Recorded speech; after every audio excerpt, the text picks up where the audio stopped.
अक्सर वालिदैन के साथ ऐसा होता है कि बच्चा आधी रात को अचानक उठ जाता है, कान में शदीद दर्द की वजह से मुसलसल रो रहा होता है और समझ नहीं आता कि आखिर उसे तकलीफ क्या है। तो सवाल ये पैदा होता है कि क्या ये बस एक आम सी तकलीफ है जो खुद ही ठीक हो जाएगी, या फिर ये किसी बड़े मसले की तरफ इशारा है।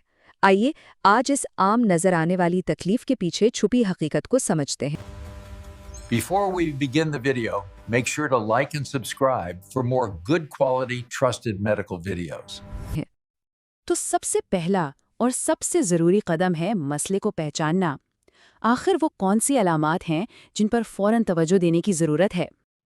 देखें, ये कुछ वाज़े इशारे हैं जिन पर नज़र रखना बहुत ज़रूरी है, ख़ास तौर पर अगर बच्चा रात के वक्त अपने कान को पकड़कर रो रहा हो या आपको उसकी बेचैनी की कोई और वजह समझ ना आ रही हो, तो बहुत मुमकिन है कि ये कान के इन्फेक्शन का पहला इशारा हो।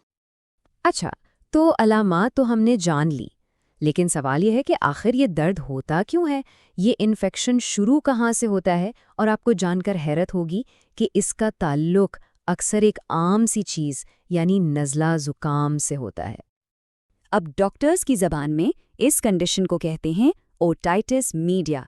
नाम सुनने में शायद थोड़ा मुश्किल लगे, लेकिन इसका मतलब बहुत सादा है, कान के दरमियानी हिस्से में इन्फेक्शन या सोजिश का हो जाना। और ये सारा मामला शुरू होता है एक बहुत ही छोटी सी नाली से, जिसे यूस्टेशन ट्यूब कहते हैं। ये ट्यूब हमारे कान को गले से जोड़ती है। अब दिलचस्प बात यह है कि बच्चों में ये ट्यूब बड़ों के मुकाबले में छोटी और ज़्यादा सीधी होती है, और बस इसी वजह से नज़ला ज़ुकाम में ये बहुत आसानी से बंद हो जाती है। तो देखें, ये पूरा चक्कर चलता कैसे है। सबसे पहले बच्चे को हुआ आम नज़ला ज़ुकाम, उसकी वजह से कान और गले को जोड़ने वाली वो ट्यूब सूज गई और बंद हो गई। अब जब रास्ता बंद हुआ तो कान के दरमियानी हिस्से में फ्लूइड यानी पानी जमा होना शुरू हो गया, और ये रुका हुआ पानी बैक्टीरिया के लिए तो समझे एक बेहतरीन घर बन जाता है। बस यहीं से इन्फेक्शन की शुरुआत हो जाती है। अच्छा, तो ये तो हो गई वजह, लेकिन अब आते हैं इस अहम सवाल की तरफ कि अगर इस इन्फेक्शन को संजीदगी से ना लिया जाए तो क्या हो सकता है। तो क्या ये मामला सिर्फ दर्द तक महदूद है? जी नहीं, बिल्कुल नहीं। अगर इसका सही वक्त पर इलाज ना किया जाए तो इसके नताइज काफ़ी संगीन हो सकते हैं।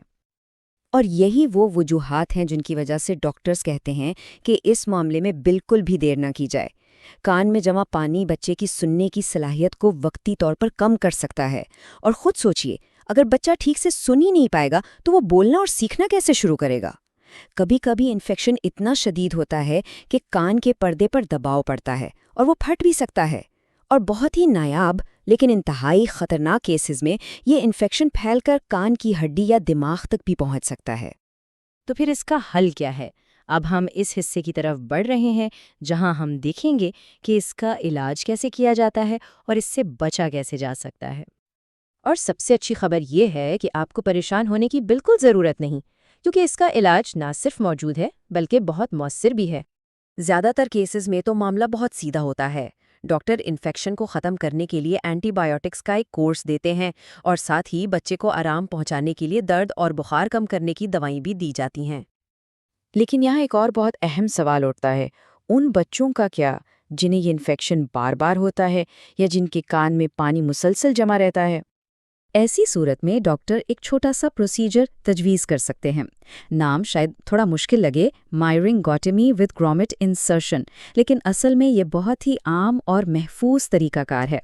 इसमें कान के पर्दे में एक बहुत ही छोटी सी ट्यूब डाल दी जाती है। इस ट्यूब का काम ये होता है कि कान में जमा होने वाला पानी बाहर निकलता रहे और हवा का गुजर भी मुमकिन हो। तो इन सारी बातों का खुलासा क्या है? सबसे अहम बात जो हमें याद रखनी है वो ये कि अगर बच्चे में कान दर्द, बुखार या सुनने में कमी जैसी अलामात नज़र आएं तो इंतज़ार बिल्कुल नहीं करना। फौरी तौर पर किसी ENT यानी कान, नाक और गले के माहिर डॉक्टर से मिलना है। याद रखें, एक छोटा सा कदम, बरवक्त तवज्जो बच्चे को मुस्तकबिल की बड़ी परेशानियों से बचा सकती है। तो सवाल ये है कि क्या हम इन इब्तिदाई अलामात को पहचानने के लिए वाकई इतनी चौकस हैं? Before we begin the video, make sure to like and subscribe for more good quality trusted medical videos.